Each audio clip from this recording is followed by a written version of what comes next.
ঈসা আলাইহিস সালাম দাজ্জালকে মারার পরে আরেকটা প্রজাতি বের হবে, এর নাম ইয়াজুজ আর মাজুজ। নাম শুনেছেন? এই যে এই সূরার মধ্যেই আছে, এই সূরা কাহফের কথা বললাম না, সূরা কাহফের পিছনের দিকে আছে ইন্না ইয়াজুজ ওয়া মাজুজ মুফসিদুনা ফিল আরদ। যুলকারনাইন বাদশার কথা পড়বেন, তিনি এই যে দেয়াল নির্মাণ করে দিয়েছিলেন লোহা এবং তামা দিয়ে, মনে আছে, পড়েছেন? আচ্ছা, এই ইয়াজুজ আর মাজুজ যখন বের হবে পৃথিবীর পানি খেয়ে শেষ করে ফেলে দিবে একেবারে। এর এত বেশি হিংস্র হবে যে এদের সাথে লড়াই করার মতো ক্ষমতা কোনো মানুষেরই থাকবে না। এমনকি ঈসা আলাইহিস সালামেরও নয়। ঈসা আলাইহিস সালাম তুর পাহাড়ে চলে যাবেন মুসলিমদেরকে নিয়ে, তুর পাহাড়ের ভিতরে মুসলিমরা সেখানে লুকিয়ে থাকবে, পৃথিবীর মেসাকার অবস্থা হয়ে যাবে, পৃথিবীর পানি খেয়ে শেষ করে ফেলে দিবে একদম হিংস্র প্রজাতি। তখন ঈসা আলাইহিস সালাম আল্লাহর কাছে দোয়া করবেন, আল্লাহ এই বিভৎস জাতিকে ধ্বংস করো। আল্লাহ রাব্বুল আলামিন তখন ওই ইয়াজুজ আর মাজুজের এই কাঁধে, ঠিক কাঁধের মাঝখানে একটা ভাইরাস জন্ম দিবেন। কি জন্ম দিবেন?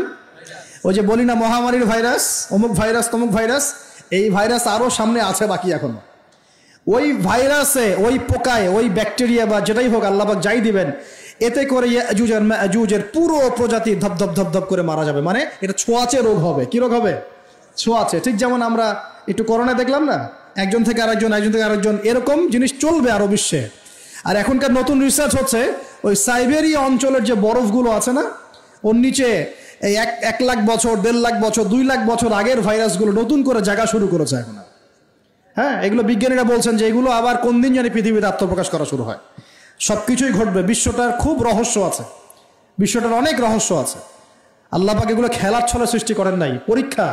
লিয়াবলুয়াকুম আইয়ুকুম আহসানু আমালা, আল্লাহ পাক বলেছেন। এরপরে ইয়াজুজ আর মাজুজের সব প্রজাতি মারা যাবে। নবীজি বলছেন জমিনে কোনো জায়গায় ফাঁকা থাকবে না, সমস্ত জায়গাতেই ওদের দেহ পড়ে থাকবে। আল্লাহু আকবার। এরপরে ঈসা আলাইহিস সালাম আল্লাহকে বলবেন, আল্লাহ জমিনটাকে পবিত্র করে দাও। আল্লাহ পাক কি করবেন জানেন? বড় বড় নখরওয়ালা, বড় বড় নখ আছে, নখ দেখেছেন? বড় বড় নখ, বড় বড় নখওয়ালা একটা স্পেশাল প্রজাতির পাখি আল্লাহ পাঠাবেন। কি পাঠাবেন? পাখি। এটা কোন পাখি, কি নাম আমরা জানি না। ঠিক এরকম করে এই এক শ্রেণীর পাখি আল্লাহ পাঠাবেন যাদের নখগুলো খুব বড় বড় হবে, বিশাল বিশাল নখ। এই নখগুলো দিয়ে তারা দেহগুলোকে উঠাবে, উঠিয়ে নিয়ে কোথায় যে ফেলে দেবে আল্লাহ ভালো জানেন। সুবহানাল্লাহ, আল্লাহু আকবার।